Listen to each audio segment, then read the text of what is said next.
Our problem is take the bank or split right now. Do not go home, do not pack, nothing. 30 seconds flat from now, we are gone on our separate ways. That's it.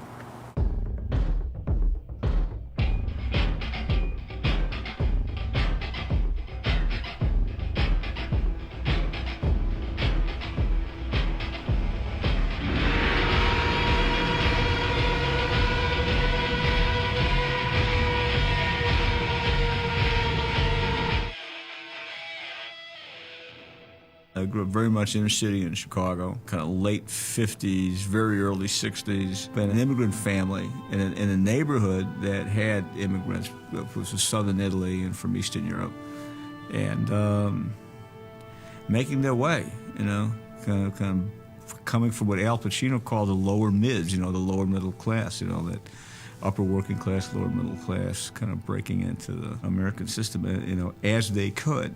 So it's less about a fascination than it is about an environment. You knew that this cigar store, you know, had a card room in the back. There's names in the newspapers. It's very, very much a Chicago thing in the sense that front page came out of Chicago, came out of that sensibility.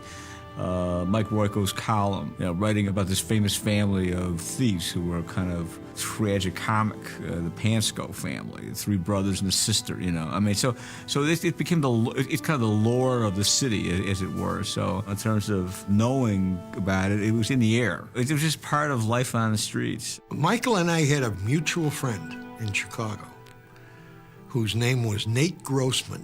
He said that he had a friend of his who wanted to do law enforcement, police genre stuff. And here I'm a cop wanting to be a writer, and Nate thought, wow, I got to put these two guys together. Chuck and I became very close friends, and Chuck was a detective in Chicago in a kind of a major crime unit. Every city has one major crime unit. In LA, it's the Robbery Homicide Division. In Chicago, it was the CIU. And then through Chuck particularly, started hearing his encounter with the real Neil McCauley.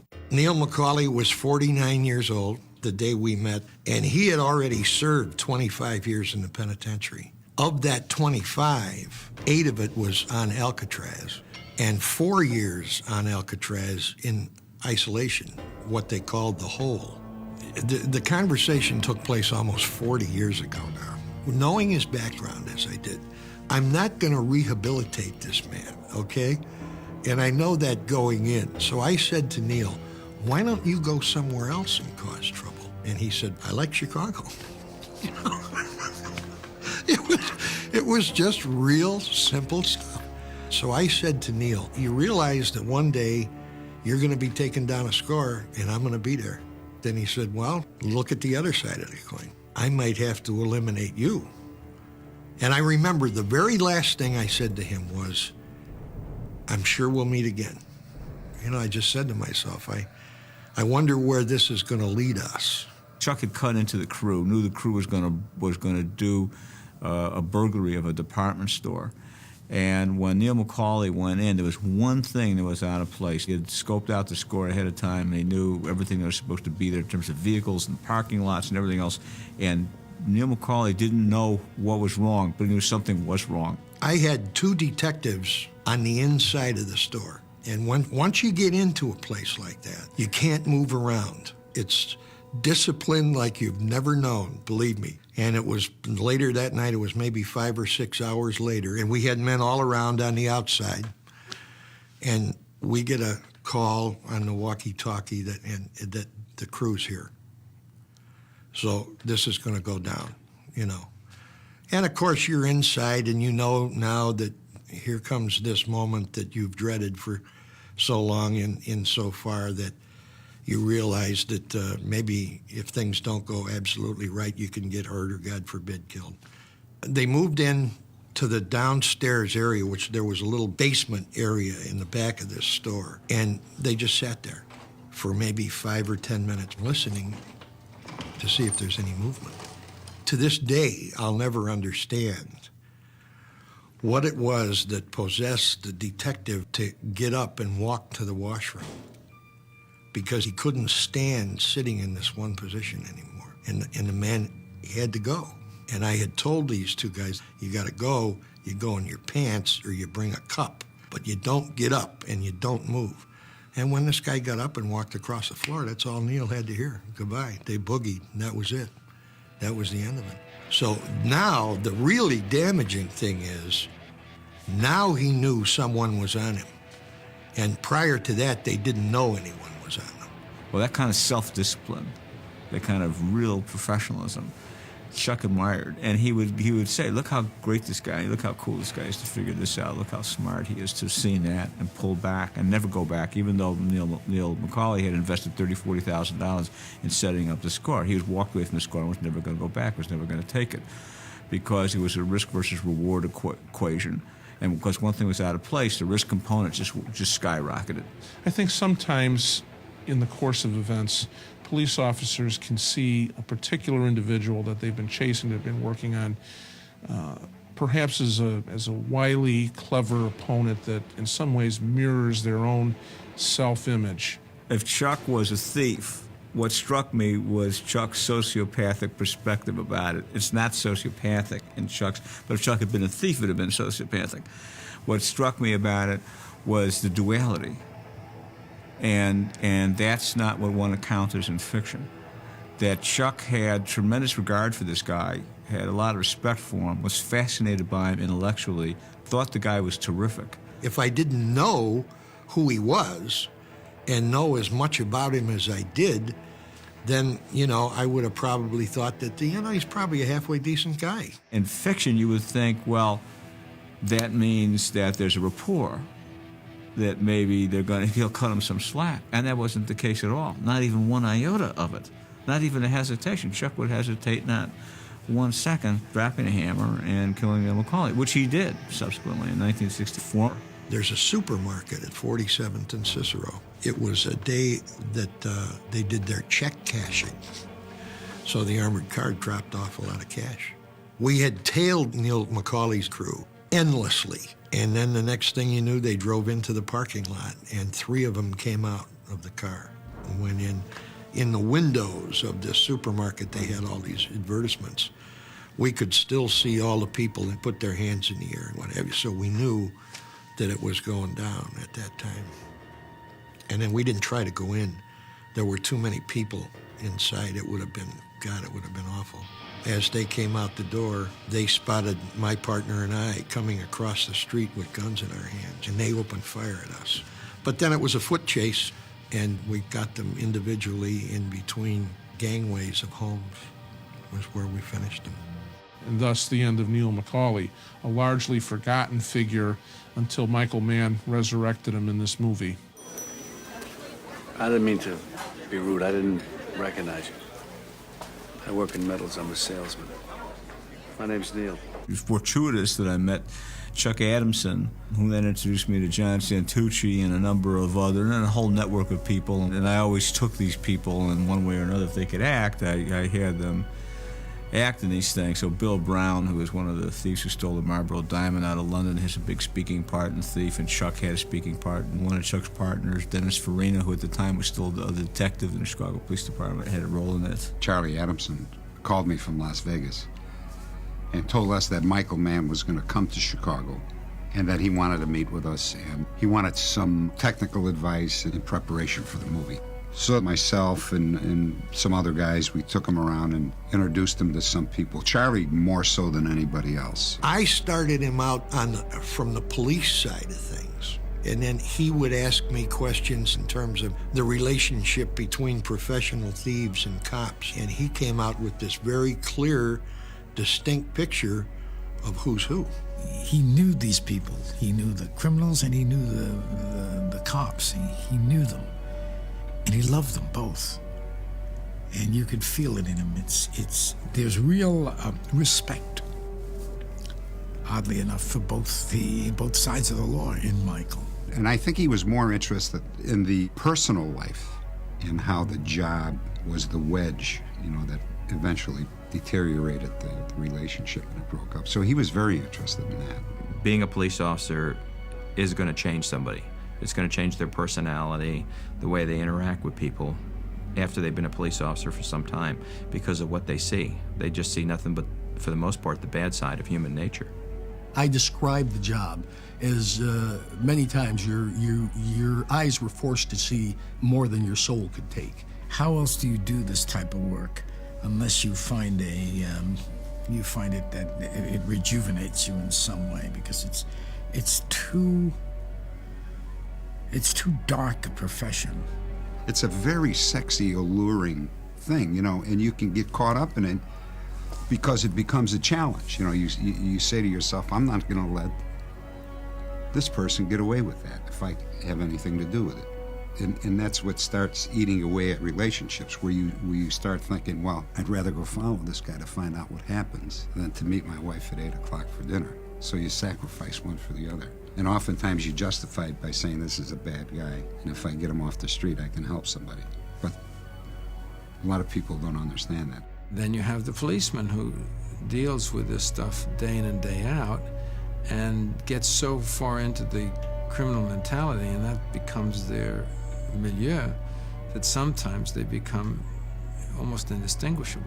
You know, there's always a thing about, they always say about cops sometimes that on the other side takes one to know one. There's a certain element of, you know, a cop that understands the criminal mentality in order to be able to even deal with them, you know, so it's like another side of the coin. You've heard the expression, the line is very thin, you know.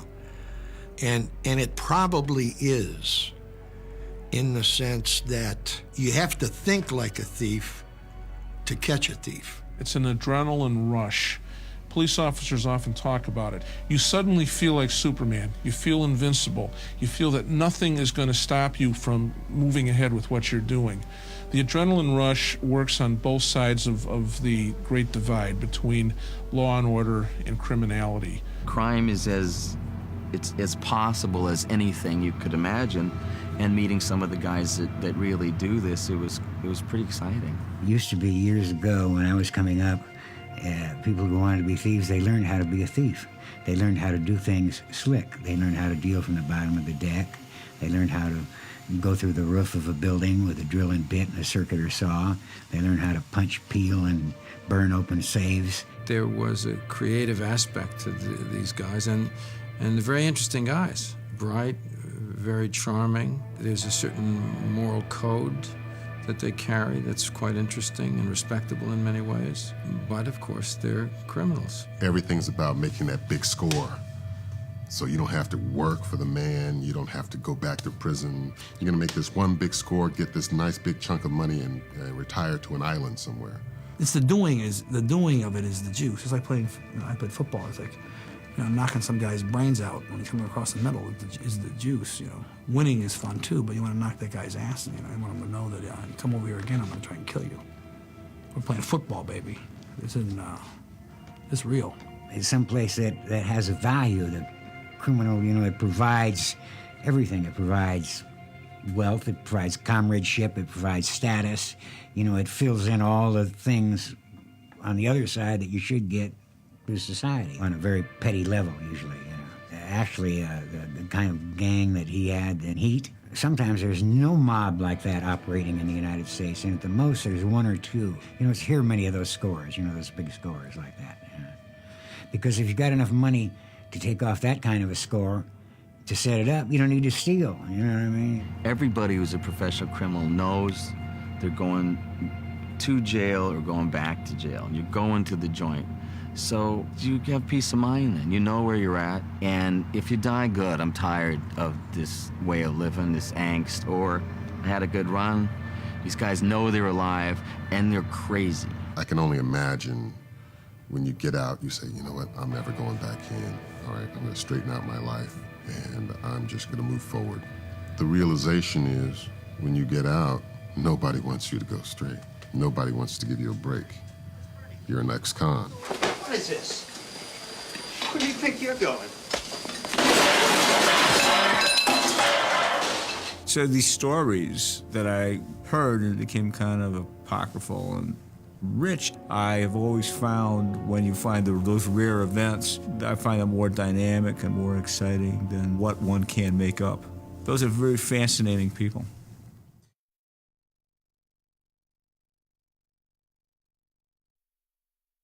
When these guys walk out the door of whatever score they're going to take next, next. They're gonna have the surprise of a lifetime. Heat reminded me of a Greek tragedy. It had so many legs, so many threads, and then it all began to pull in together. These are morality tales, in a sense. You know, I think they are morality tales, and it's ways of examining the human personality and their weaknesses, you know.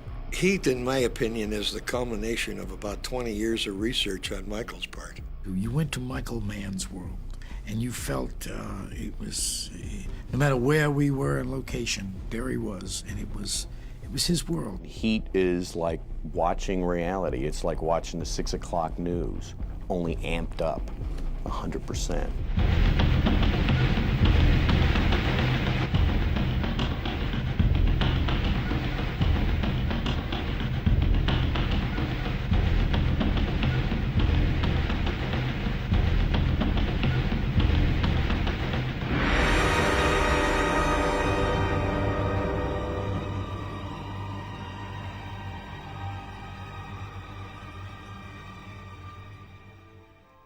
A premise for me that I had is about the whole of the film, and that goes all the way back to the writing, which was that just as each person is a universe unto himself, everybody has a life. We tend to two-dimensionalize antagonists in a motion picture. To me, they're much more fascinating if I and the actors and everybody else have the ability to imagine and expand and inflate that into the dimensionality of a life. So that was the idea. In Heat, you know, when you do what I do, this is what gets you going. This crew is good. You know what they're looking at? What? Us. The LAPD, the police department. We just got made. First time I decided to write it, I was writing television, and I hadn't even directed Jericho Mile yet, so the chance of me directing this was remote. But it was one of those stories that I felt was such a complex fabric that would have to really be compressed, particularly thematically. Like, what's the movie about? What's it really about? I took about 40% of the script and decided to do it as a television movie, just to work with the material, because I was drawn to it. So I wound up doing LA Takedown. It was shot originally, you know, as a pilot possibility of being a television show. The story certainly is generally the same, but there's so many other pieces that, you know, you didn't have in LA Takedown that were in Heat that made it a complete film. If I'd gone to television, it would have been interesting, you know, that'd have been a nice use of the material, but I'd always planned to make a large motion picture out of it. And it was kind of a prototype, because it was a television shooting sketch. I think I shot it in 17, 18 days, so it was kind of a sketch. And then after that, about 2-3 years after that, I was having breakfast with my friend Art Linson, and the subject came up. I said, well, man, you ought to read the whole screenplay, you know, so I gave him the screenplay. And it was absolutely Art who said to me, you're crazy. You should do this as a feature film right now. This should be your next film. And that was absolutely Art's encouragement that caused me to do it. I read the script and I went, oh, fantastic, you know, perfect. Bob De Niro for this villain, fantastic. And at the time, I said, I think we can get Bob to do this. Art went after Bob, I went after Al. Those were our first two choices about who should play these parts. Both guys said yes, and that was it, you know. And then I had, what was nice about it is that it had not been developed anywhere, and I owned my own material. So I had a screenplay, and we had a director, and we had a producer, and we had Bob and Al. I remember Michael showing me this relatively classic story of a pursuit. I remember thinking when I read it that I thought the part that was right for me was the cop. And so I was happy that he wanted me to play the cop. The style of Vincent Hanna is an Al Pacino style, you know. It's more Baroque. The way he works witnesses, the way he works informants, the way he'll disorient the informant he's with, and making sure that the informant is never on terra firma. When Hanna's working with Ricky Harris, he keeps this guy completely off balance on whether he's going to break into song or berate him or why he wasn't there. And that style, that's Al Pacino. I thought that I would need to be a little bit more hyper than Robert's character. Give me all you got! Vincent, give me all you got! I swear, man, my brother Richard's gonna talk to you. Man. I heard Richard? We came up with the idea that my character chipped cocaine. We sort of formulated the character to be that kind of person so that every once in a while he would explode, you know. And it's a good thing to know that. It's not in the picture, but that's part of what motivated him from time to time. He was a little high. I ain't your cuz, you rat motherfucker. And you know, 'cause I say so. After I hear what the fuck you gotta tell me. Look here, man. You understand what I'm saying? I'd get killed for telling you this shit. Kill walking your doggy. I went out on a limb with that character, can sometimes go a little bit histrionic, a little bit too far. But Michael encouraged it and understood it in relation to the kind of movie we were making and the yin and yang of what Robert was doing, what I was doing. In most of these situations, it's easier to portray the thieves and the criminals than it is Hanna. And for a long time, I didn't really have Hanna as an equally complex character who had his own dynamic. It's the journey, not the destination with Hanna. The journey. He's a hunter. And once he gets a scent of his prey, it sort of self-motivates him and it perpetuates him. Hanna is addicted to this process. This is an elevated state of being an avid hunter and pursuing this, putting together the pieces, sifting through the minutia, the leavings of a crime scene and putting together what had happened and tracking the people down and getting them and prosecuting them. I mean, that is the elevated experience of this guy's life, and it is a high like no other, and that's what he is turned on by, and that's what he's going to do, and he knows he's going to forego anything and everything else to continue to doing that. I think he found solace in that world, a certain peace there. As strange as it was, as scary as that world is, he was happiest there. He felt at home there. It's one thing when he destroys a lot of the relationships in his life because of it. That's something else. When he is completely and totally conscious as a human being and honest with himself and understands that all I am is what I'm going after, and that it's not the woman's fault, it's not the situation's fault, it's not unfortunate. Fortune didn't enter into it. He caused these things to happen, and he'll cause them to happen again. You search for signs of passing, for the scent of your prey, and then you hunt them down. That's the only thing you're committed to. Life is not an either-or set of binaries. That's something that we compress real life into fiction and make it be that way because it's convenient and mechanically symmetrical. Life's not like that, and that's what excites me, when the power of a character like Hanna to hold seeming dualities in suspense, both at 100%. One doesn't compromise the other. His appreciation for Neil McCauley doesn't compromise one iota. His avidity as a hunter to take down Neil McCauley. Both coexist. You know, we're sitting here, you and I, like a couple of regular fellas. I mean, you do what you do, I do what I gotta do. And now that we've been face to face, if I'm there and I gotta put you away, I won't like it. But I'll tell you, if it's between you and some poor bastard whose wife you're gonna turn into a widow, brother, you are going down. Art Linson gave me the script and said, read this, I think you'll find it interesting, and I just liked it. I came in first in terms of I committed to the project, then it was Al. And if it had been reversed and he said he was doing Neil, I know I would have gone in on it. But I mean, the one scene like the one that Al and I have is a terrifically written scene. I said, it'll be fun to work on this one. The fusion of Robert De Niro and Neil McCauley is so total.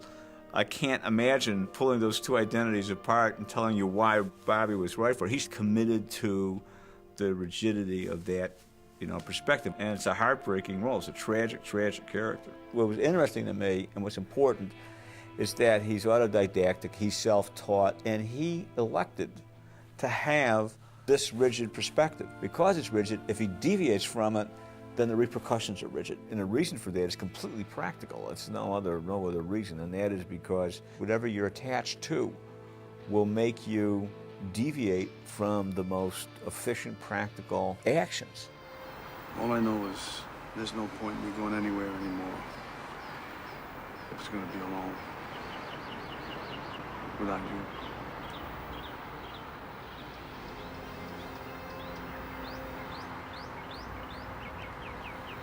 Edie.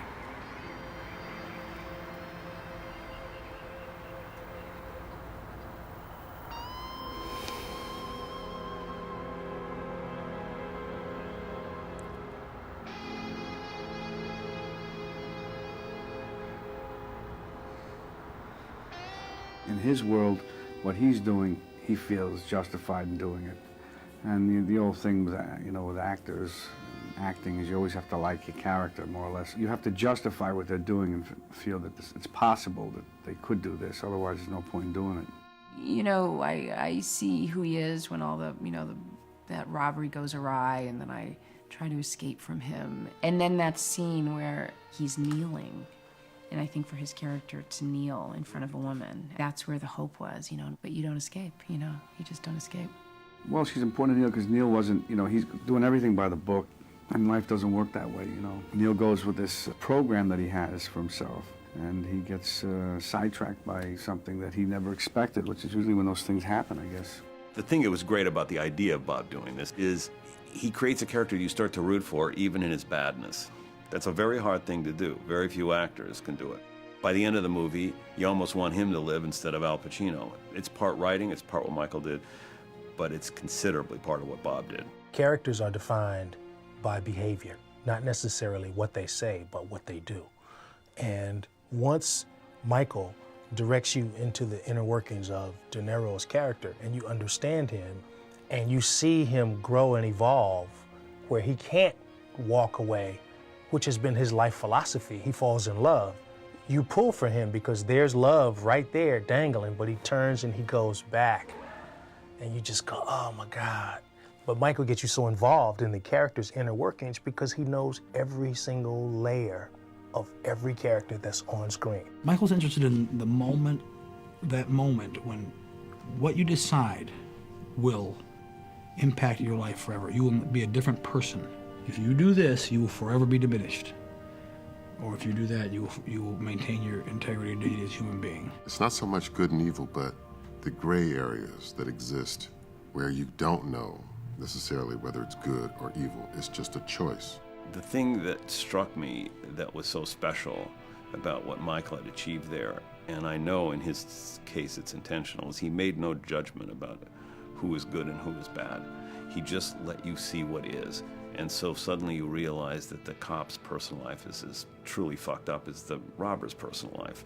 And that both of them, in as many ways, have to deal with the exact same issues and deal with them with the same integrity or the same lack of integrity as the other. And so the thing that makes the movie so special is that it's not this one-dimensional thing about a chase of the good guy against the bad guy. It's very complicated. You get lost into who's on which side. The fact that he was able to write something so special to kind of merge the two worlds, like without making any judgment that one's better than the other, it just is. That's, I think, the genius of the piece. One of the things that interested me a lot in building the characters that are inside the film was to individualize every part, including small parts. So therefore, I wanted as much polarization in the casting of every single part. So you felt that every single person was, as in fact each person is, a total individual, a universe in and unto themselves.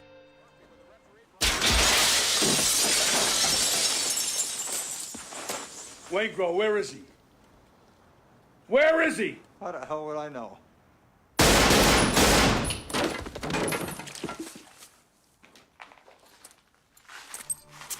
Michael's strengths are the fact that in this particular adaptation of his own material, it had depth to the characters. And it's the depth that makes it a classic, not the precise, brilliant shooting and the quote style. I'm not saying style's not part of it, but it's certainly, in my place, is in second position to the content.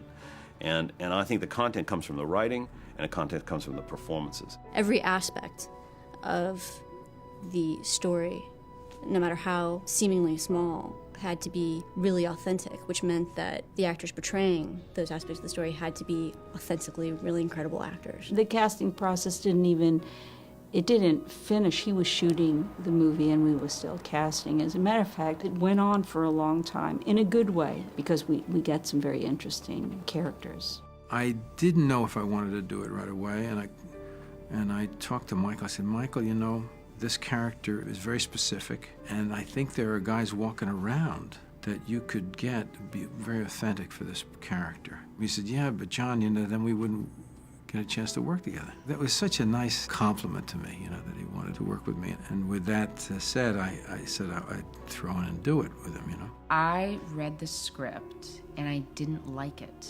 And then a week later, they said, well, Michael really wants to meet you anyway. So I went in and I met him, and he said, I hear you don't like my script. And I said, yeah, I don't like it. And he said, why don't you like it? And I said, because the people are despicable, and there's too much blood, and there's no morality, and I don't want to be part of it. And he said at that moment he knew that I had to play Edie, because she is the only one in the movie saying, who are you people? Michael knows exactly what he wants, which is really great to have if you're acting.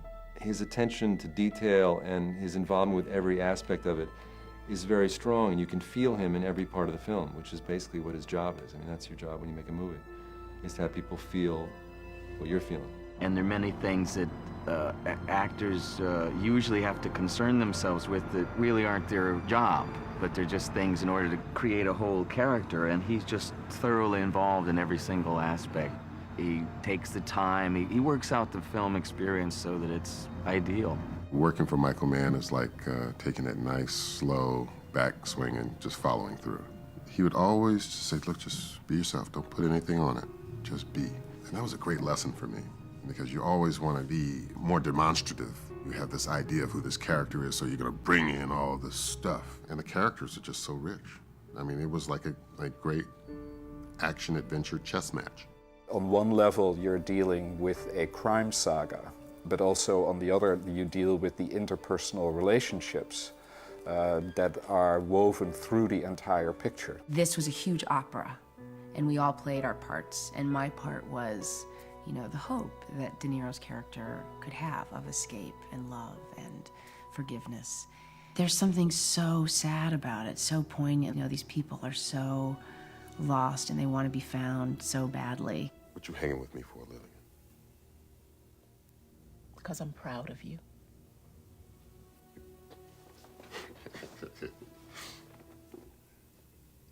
You proud of me?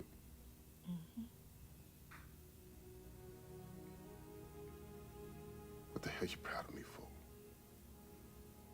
There was this sense of drive to a certain point, move into the inner lives of these people, explore that in a very formal structure.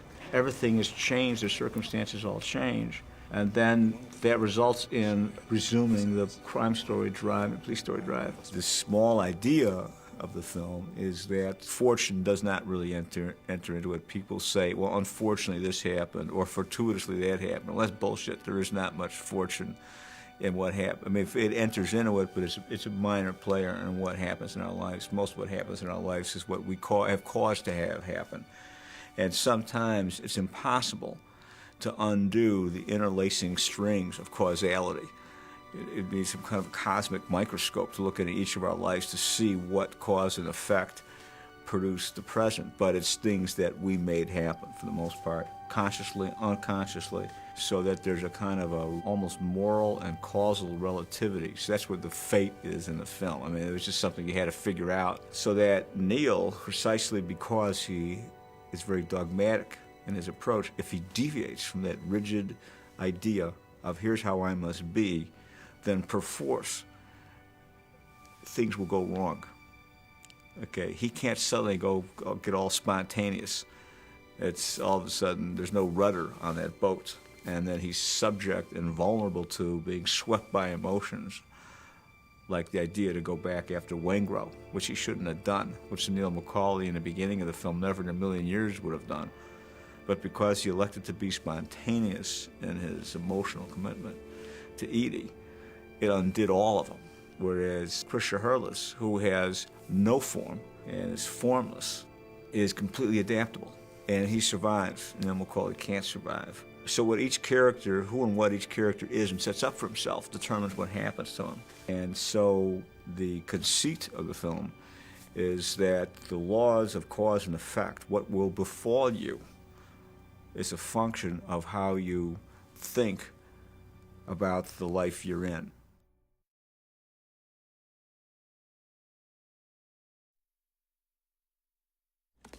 We want to hurt no one. We're here for the bank's money, not your money. Your money is insured by the federal government. You're not going to lose a dime. Think of your families. Don't risk your life.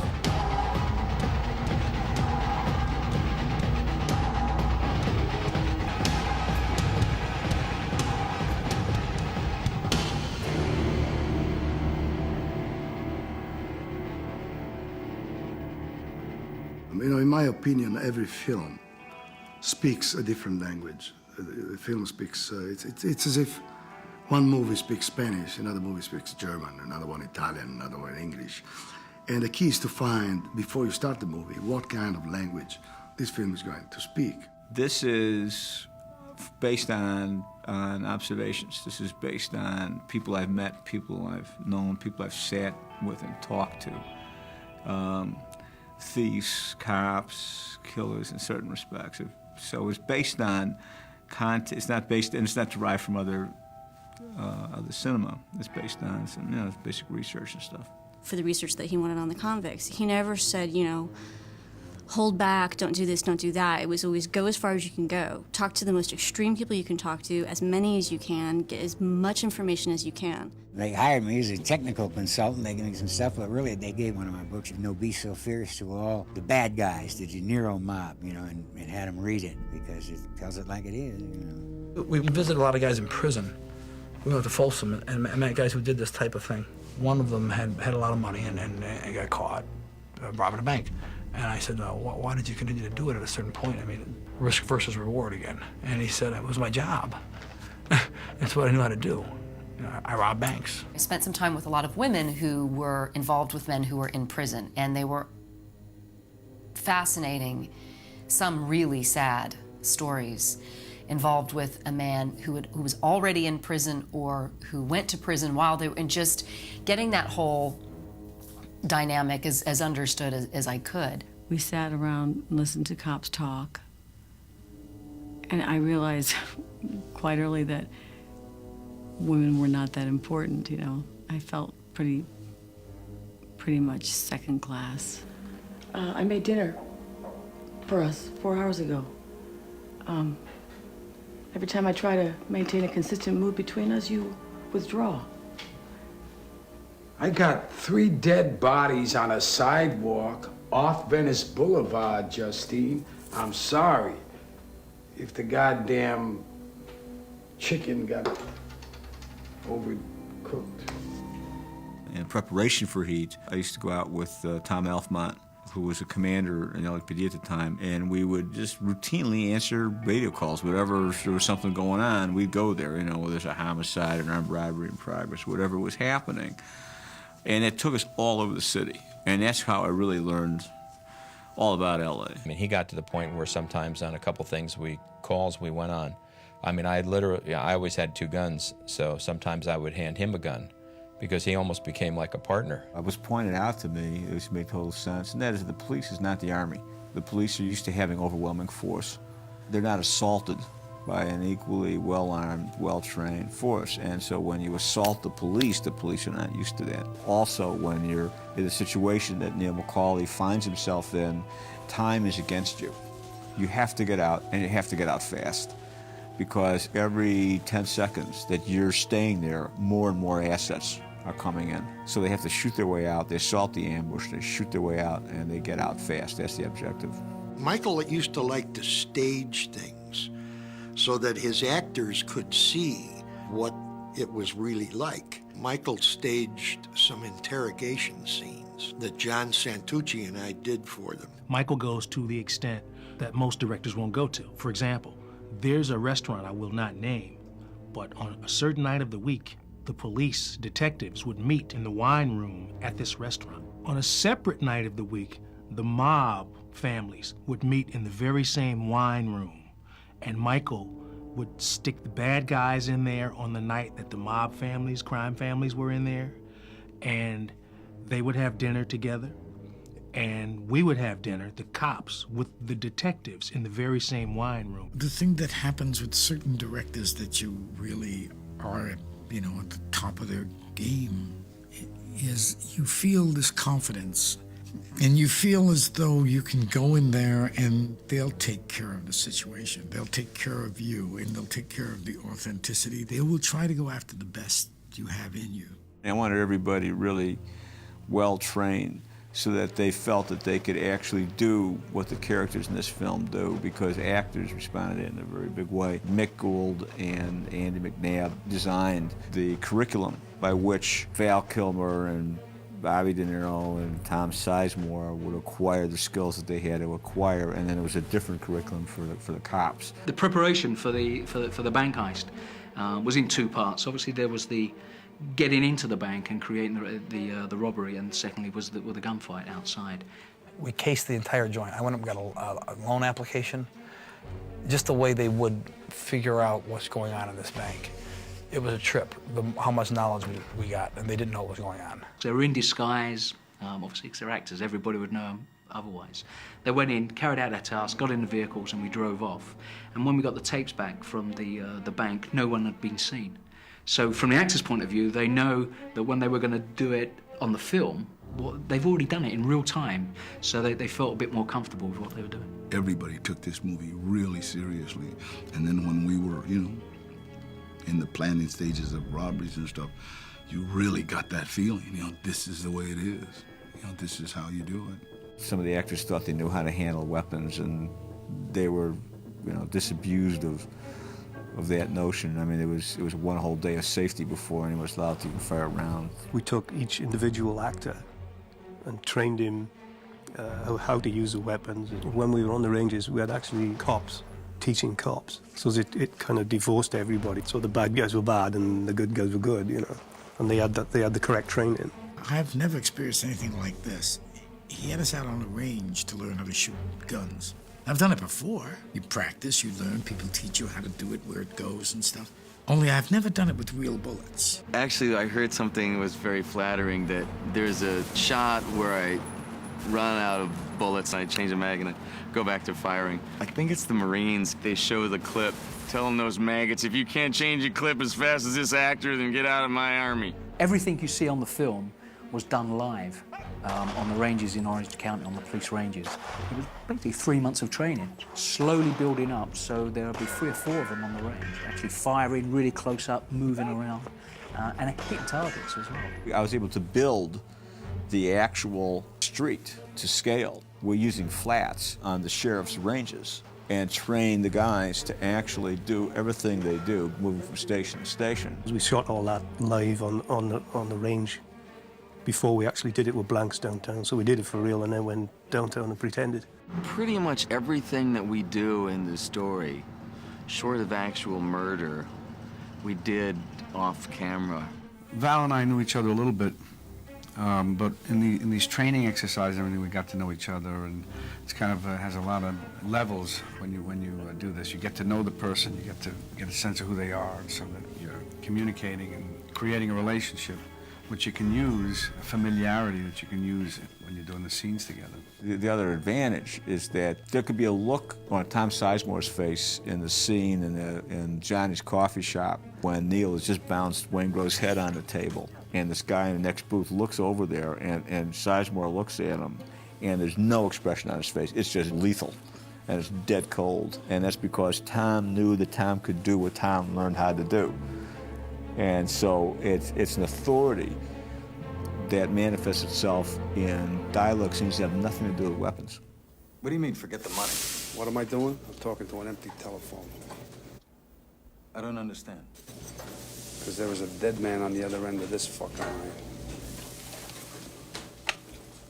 Michael took a group of us on a never-ending helicopter flight over the city. It's also a way that Michael Mann has to explain a movie to his collaborators, which is not about details. He starts with the broad concept. So the fact that we flew over the city for 3 endless hours, just looking for a possible location for the movie, gave me a vision of where we were going to set our story.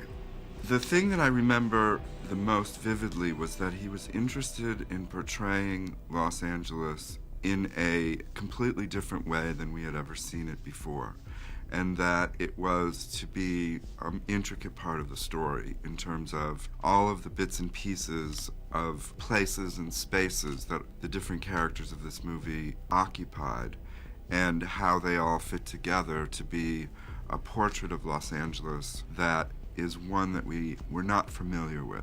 One side of the story is the city, Los Angeles, and the other side is the conflict, or relationship between McCauley and Hanna. It looks in a way like one story explains the other, and the two stories really run parallel. And maybe Michael Mann's idea to choose these two characters to explain Los Angeles, and vice versa. We would go around the city and shoot photographs of things, not necessarily a location, but it could be a crucifix, it could be an old weird restaurant, it could be, but something that had a piece or an idea that might contribute to each of the scenes. And most of the time there's a huge room with a number of photographs.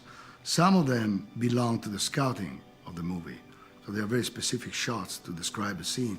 Some others are just a collection of images. And all around us on the walls, Dante and Michael had put inspiration, visual inspirations, and they were just incredible pieces of still photography that they were using both for composition and for color. And I could see already that the palette was cool. It was very blue and very gray. There's this moment in McCauley's life in which, he walks in his house, he drops his gun on a glass table, and he's entirely alone. Then he stands by the window and you see the ocean, the flat ocean outside, and it's night.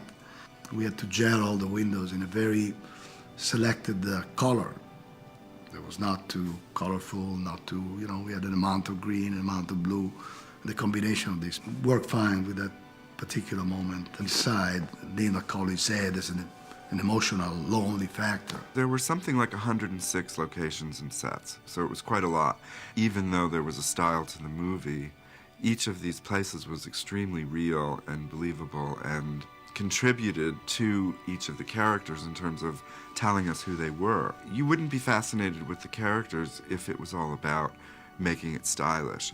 It's all about reinforcing those characters and putting them in a world that they can exist in. We found a place where there was a legal cockfighting area that was then changed for the movie into a pit bull fight where you find a chop shop. And those are real environments. I mean, Michael is a director who wants to take from the reality and bring that into his film rather than do something that is imaginary. When we were shooting the sequence that involved the robbery of the armored truck and then the aftermath with the death, I mean, the people who were actually there, extras on the set, were true detectives, were true investigative forensic technicians. So you're dealing with people who really know how to do their job, and that brings a level of reality to a scene that otherwise you wouldn't get.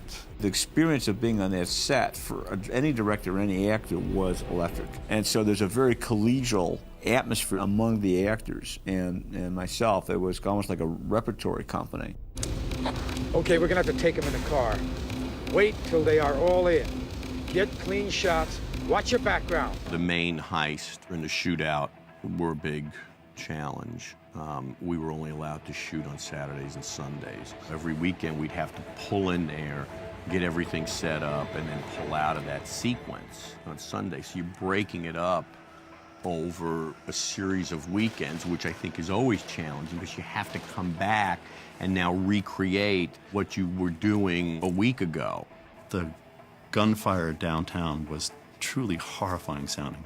And because of the skyscrapers everywhere, it was just deafening, and it would hang in the sky for maybe like 8 or 10 seconds. We used 800 to 1,000 rounds per take when we had the cops and our criminals going at each other. I mean, it was quite an amazing sound.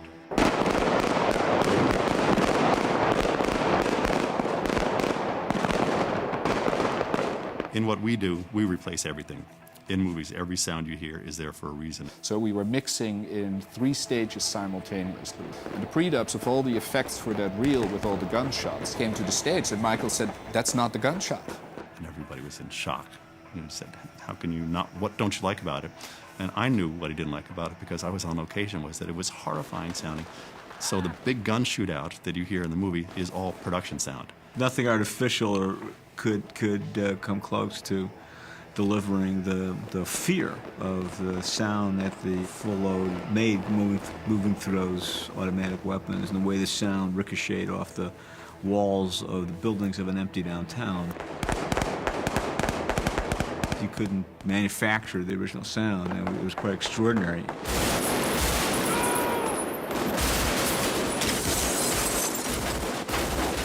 After I shot the film, there was a desire to release it early. Because it was an accelerated post, the editing was really important. And I worked with one of my most important artistic and collaborators, and Dov Honig, my editor. And that's a very important relationship. This is pre-digital editing, so we had an army of people. And it was a 24/7 operation. People were coming in on various different shifts, and it was wild. It was and it was a very intense community and kind of a really shared experience with all those people who were working at the same time. You really do get the sense that we were in the trenches together.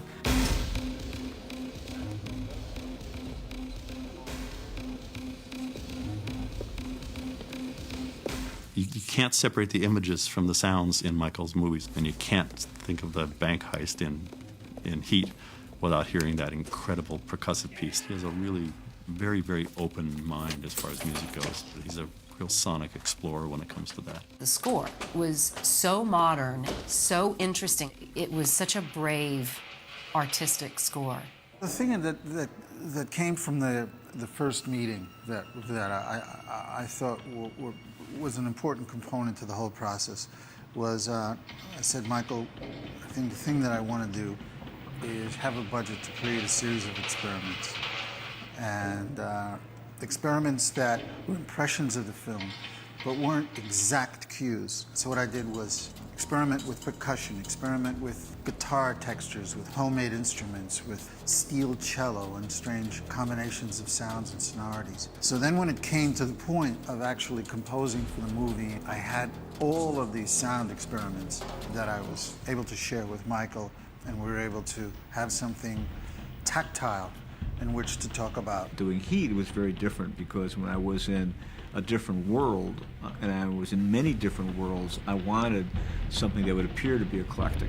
Michael Mann brought up Glenn Branca, and Glenn is a composer that uses wonderful, sort of, he may have like 15, 20 guitars on stage playing detuned, sort of rhythmic strumming that after a while turns into these wonderful sort of ghost-like melodies that don't really exist, but they're there. But the idea of using multiple amounts of guitars, a guitar orchestra, was a very, very compelling idea. There's a long tradition, and there's great precedent for Michael Mann using quite obscure avant-garde music in a lot of his movies and TV shows. I mean, the music is almost as much of a character as some of the actors. Beatty! Beatty!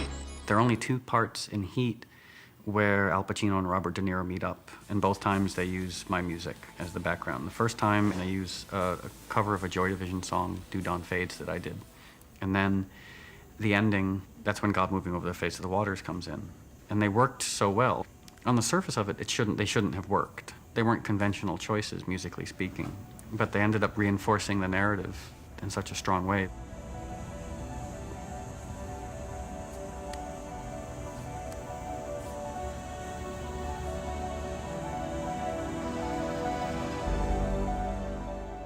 The end just kills me. Like it's like that's the love story, right? It's like the only one that could really understand Al's character, Bob's character, and that it's finding the poetry in that and not kind of stopping at the image. It's like, well, what is actually under Chino's need to chase this guy? Well, it's like, it's his twin. That's what he could have been, you know, or whatever, however you want to say it, but it's like the longing is so deep. The thing about Neil and Hanna, which is similar, is that both men are very individualized. Each is the author of who he is. and they're both fully conscious, and they're both fully aware. Consciousness like that and awareness like that's not easy to come by.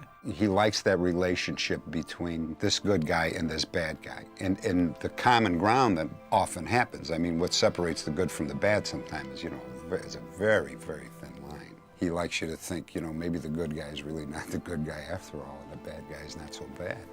I think it's just great filmmaking.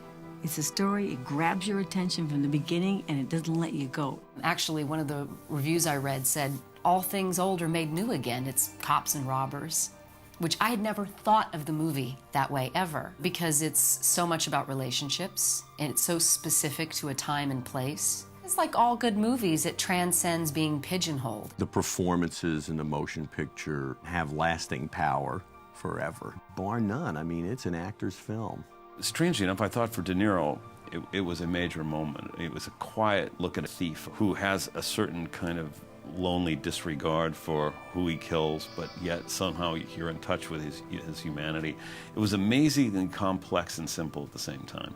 As brilliant as I thought Bobby was, and as brilliant an actor as he is, that over the years, you know, I've appreciated for some reason more and more, you know, what he did, the precision of his internal orientation. He is so perfectly in the moment without anything artificial. There's such a high level of integrity that you'll see reflected in his attitude and just the way his hand moves. You know, it's just a marvelous piece of work by him. I think what is extraordinary about the film, that it is in many ways a classic Western, because the movie opens as an armored truck that's not that different from a stagecoach. And instead of Monument Valley, you are downtown Los Angeles in the canyons of a modern metropolis. And that's what's unique about it. And I think that's what people recognize, and they may not be able to specifically point to it, but it is a resonance that you find, that it's a true American art of storytelling. Oh, I thought it was an excellent film. I thought that Michael Mann just brought it out and served it to you as an audience and kept you interested in which is basically a very simple story, but gave it an identity and a point of view, which was Michael Mann point of view, and it never wavered. I was very ambitious about the film and its layers, its significance, what I thought about the film thematically, how it perceived the existence of these individual people, how individualized, how it tried to make them. And I thought it was a really good idea to make a motion picture that had a lot of people in it, and you get a sense of each person's life. Well, you know, what you walk away from is your connection to the people that you work with and the times you shared, and that was quite extraordinary. You know, it's like you said.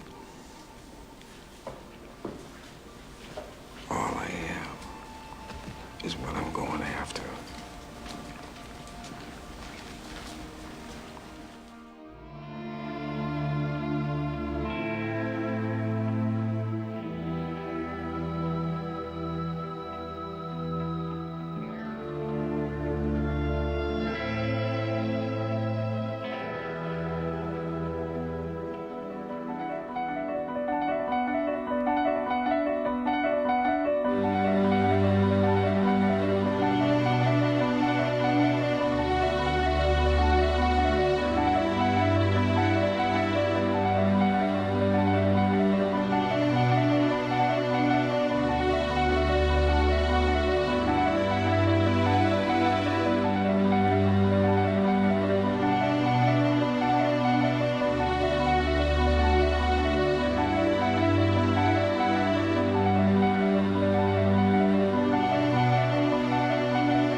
What do you say I buy you a cup of coffee?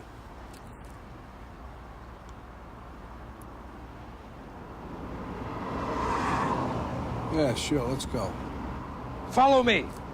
Well, here you have two icons who are in the same genre quite a lot, you know. They're in the lineage of the great tough guys, Cagney and Bogart, and you know those guys. Now we have Al Pacino and De Niro, and they've both given us such a tremendous body of work and a wide variety of work as well. So they're not just limited to that genre. And then to have these two guys go head to head, we'd love to see that on screen. But in the Pacino character and in the Robert De Niro character, you're basically seeing two sides of the same man, and in the way in which each overlaps and resonates within the other. And that, I think, is what's so brilliantly expressed when De Niro and Pacino share the screen together. I never really viewed them as flip sides of the coin. I viewed them as kind of antithetical to each other, and that there were certain qualities that they both had in common and things that they were polar opposites of each other. One of the things that they're different about is that Neil McCauley is a sociopath and Hanna is not. Neil McCauley may care what happens to Edie, but the needle doesn't move off the peg about your Edie. Hanna has a social conscience. He has a normal spectrum of human feelings. He's very authentic in how he lives his life. These two characters were very charismatic characters, and they kind of sensed each other throughout. There was some respect. It's like two boxers in a ring who are great boxers. They know something between themselves that no one else knows. They're similar in some ways, and they respect each other and even like each other because they're both good at what they do. You see me doing thrill-seeker liquor store holdups with a Born to Lose tattoo on my chest? No, I do not. Right. I am never going back. Then don't take down scores. I think it was a coup to get both of them to do this together, but I think that it was ready to happen. It was the kind of material that called for that kind of actors. Everyone expected that they would be butting heads scene after scene after scene. I mean, that you had, you know, these two powerhouses. And what Mann does, it's very ingenious, is he delays and delays and delays a scene in which they're on screen together in the same physical space. And then when he does, he sets it in a very non-confrontational setting. It's not a big showdown. They're sitting over coffee. 7 years in Folsom. In the hole for 3. McNeil before that. McNeil is tough as they say. You looking to become a penologist? You looking to go back? You know, I chase down some cruise guys just looking to fuck up, get busted back. That you? You must have worked some dipshit cruise. I worked all kinds. No, I couldn't wait to get to that scene. You know, and I scheduled it very carefully in the shooting schedule. I wanted to do it about halfway through. But I couldn't wait to do it, and Bobby couldn't wait to do it, and Al couldn't wait to do it. We always wanted to do something. It just never got off the ground, these things how they are. And here was Michael bringing us together in a movie with just one scene, really. That scene was written many times, and there was one major change, which is when I had them talk about their dreams. You know, I have this recurring dream. I'm sitting at this big banquet table, and all the victims of all the murders I ever worked are sitting at this table, and they're staring at me with these black eyeballs because they got 8-ball hemorrhages from the head wounds. And there they are, these big balloon people, because I found them 2 weeks after they'd been under the bed. The neighbors reported the smell, and there they are, all of them just sitting there. What do they say? Nothing. No talk? None. Just, they don't have anything to say. See, we just look at each other.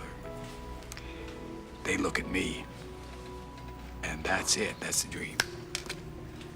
Dreams are about the condition, the mood of what happens. It's not so much about the fact of what happens. So dreams aren't parables. They're not fables. They're not metaphors.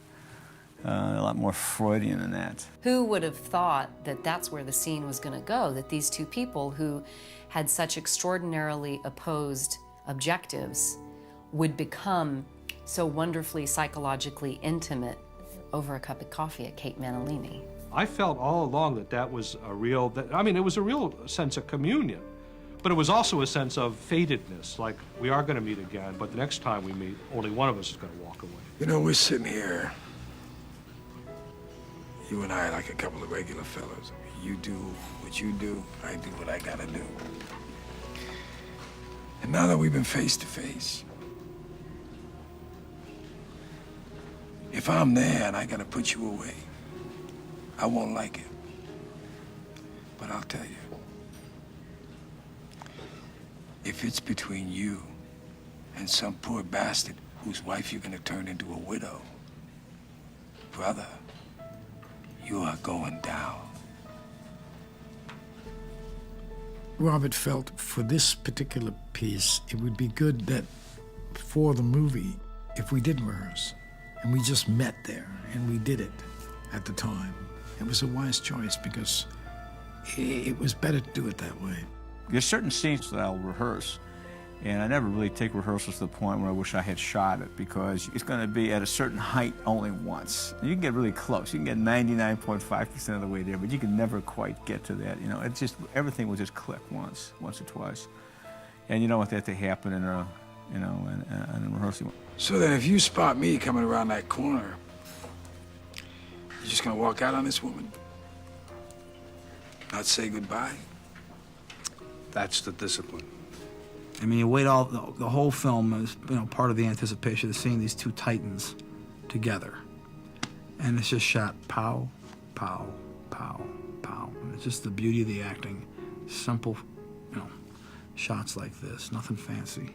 I posed an impossible problem for Dante, which I wanted to shoot 2 overs simultaneously. So when Al's talking to Bob, there's one camera here, and just by a hair's breadth out of the frame, and there's another camera on the other side, so that consequently I could get the unity of performance, so that take 11 for Al is take 11 for Bob. We also shot at high angle. We also shot at 2 profile shots that were not used in the movie. We had different kind of setups. We had definitely singles, tight overs, wider overs on both sides, you know, and most of them shot at the same time. They were so tuned to each other and so totally in character that the subtlest shift of posture by Bob, or the subtlest cocking of his head, or a certain thing that might have happened with the side of his face, Pacino was reacting to and countering. Each take had a separate, unifying, organic something to it, you know, and each one was different than the other. I mean, the person who's probably appreciated that scene more than anybody else are the editors and myself, because we got to see, here they are in take 10, here they are in take 11, here they are in take 12, and most of the whole scene is from take 11. The hype of having Bobby and I do it, because we were at a certain place in our careers and we had come up together, we had been a kind of, I would guess, a kind of compared to each other throughout our lives. And so it was an interesting aspect of the whole story. If anybody wants to see in great simplicity, great acting for cinema of such a high level of integrity, that's Bobby and Al in that scene. There's a flip side to that coin. What if you do got me boxed in, and I gotta put you down? Because no matter what, you will not get in my way. We've been face to face, yeah. But I will not hesitate, not for a second.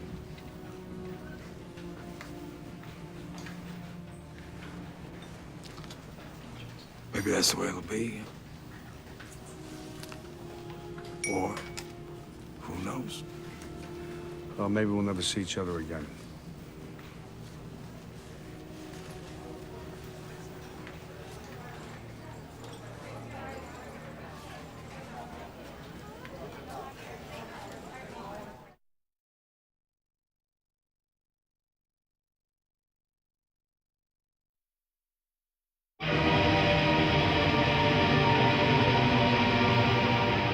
Michael is the type of director that you meet with. He was very specific on this film that he wanted it to be a certain look. Each character had an architectural style, and then also wanted it to be locations that you'd never photographed in Los Angeles before. When Michael contacted me on this project, and he said to me, I want you to rethink about Los Angeles. I want you to discover like you've never seen it before. Look at it like you've never seen it before. So I started going around at night, find different areas, taking pictures, showing different flavors. Take a look at this. Shoot this now. Shoot this. The beauty of Los Angeles. This is the freeway scene that actually leads up to where Pacino pulls De Niro over for the first time. What's great about Michael is that he allows you to go off on your own and trusts you that you spend a week or so just going and getting him choices. Come back and you have a meeting with him, usually once or twice a week with Guzmano, the production designer, and you go through all of the folders. And what's great about Michael is that he comments on each folder. So he'll write on it that it was good, bad, NG, warm, and you then sort of keep them in piles, because what he'll do is a lot of times 6 months down the road, he'll say, well, remember that place that I saw? His mind is impeccable.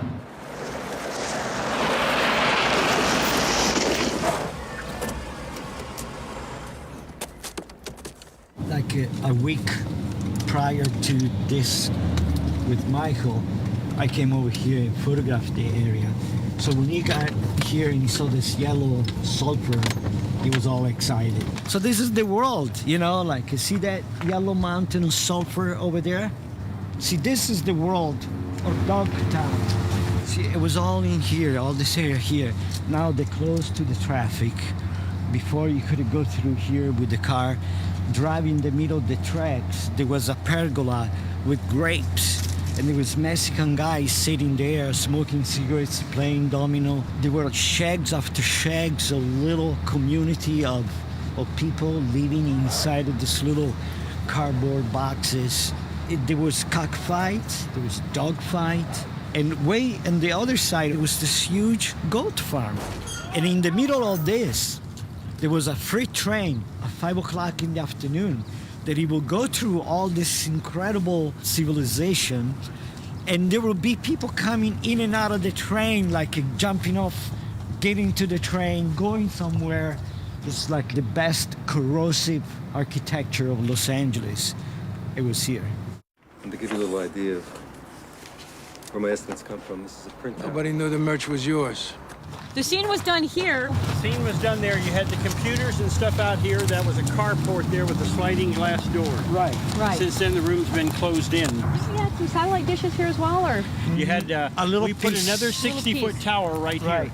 That's An right. extension. An 60-foot tower. You guys wanted us to take down the guide wires, and I said, there's no way I can put a 60-foot tower up there, because I said the wind blows up here something fierce, and if that thing bends over, it'll come all the way down. Exactly, So, and that's right, and we actually filmed from the driveway because you could see the freeway and the mountains. What an amazing spot.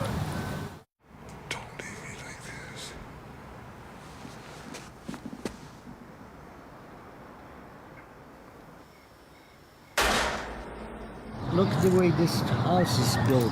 You know, it's like toothpicks holding the structure. Something very special, you know, for Danny Trejo character. It was perfect, this house. I love this, the altitude. You know, there was something very peculiar about this house and stilt. And this whole area, this is like, you know, it's like the heart of East LA. There's only 3 or 4 hills, you know, and beautiful. Look at that downtown view. Looking west. It's beautiful. Incredible. Well, basically, when we moved in here, we knew this was the Heat house, and this was the room where the guy in the crew got shot, and he released who ratted him out. So we pulled up the carpet, and to our surprise, right here on this spot was the actual blood stain from the scene. A little piece of history of Heat right there under the floorboards. You know, I chased down some cruise guys just looking to fuck up, get busted back. That you? You must have worked some dipshit cruise. I worked all kinds. This is it. This is the table. This is the power table. This is where everybody wants to come in this restaurant. Since this was, to Michael, a very important moment, he actually wanted us to keep looking and looking and looking. And Sure. in fact, it was probably 2 days before we were actually scheduled to film here. Michael still hadn't chosen which location he wanted to shoot. And in fact, remember, Guzmano, the other choice, which what you came up with, was the little taco stand. The little stand by the side of the freeway. By the side of the freeway. With the flames coming out of that. Yeah. So Michael went back and forth actually on either going to the taco stand or shooting here. I thought, they're driving at night in the freeway. Yeah. A little side, they got off the freeway, so let's have a bite to eat. So there was a rumor that they were here at separate times. And I think that more than I direct people to the bathroom here or have to say we don't take reservations for anything under 6, I have to tell people, no, they were here the same time.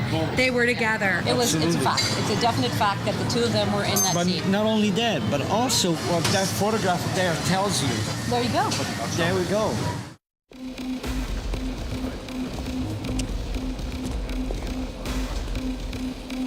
This architectural style and the glass and the opening matched very well to the bank that we ended up filming, which is Far East Bank that's at another location. But it all worked quite well in matching that this would be the exterior, and you could believe that the inside was a bank. The guys come out with suitcases full of millions of dollars.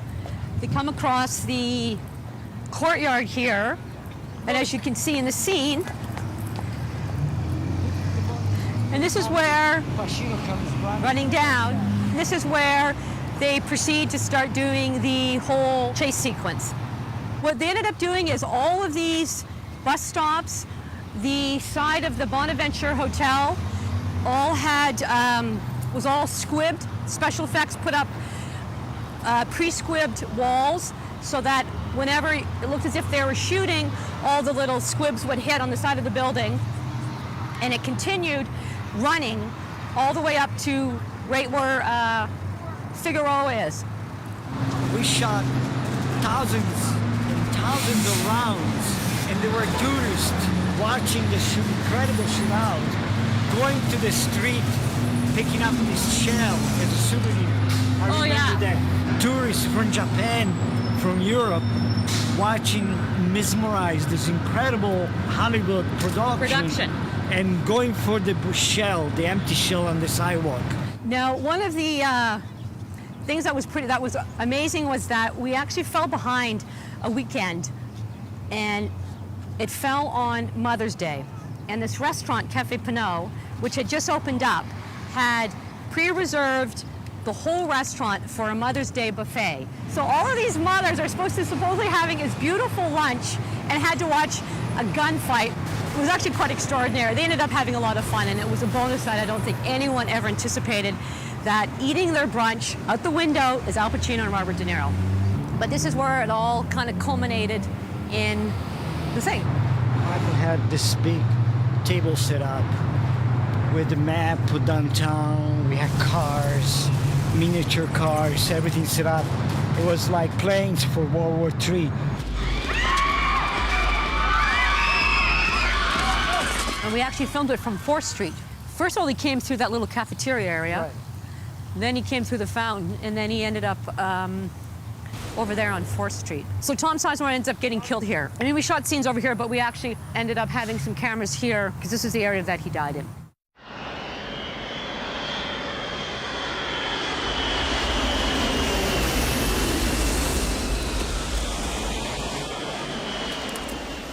This is where we ended up doing the ending scene of the film, where it took us months and months of actually organizing it with LAX. Right.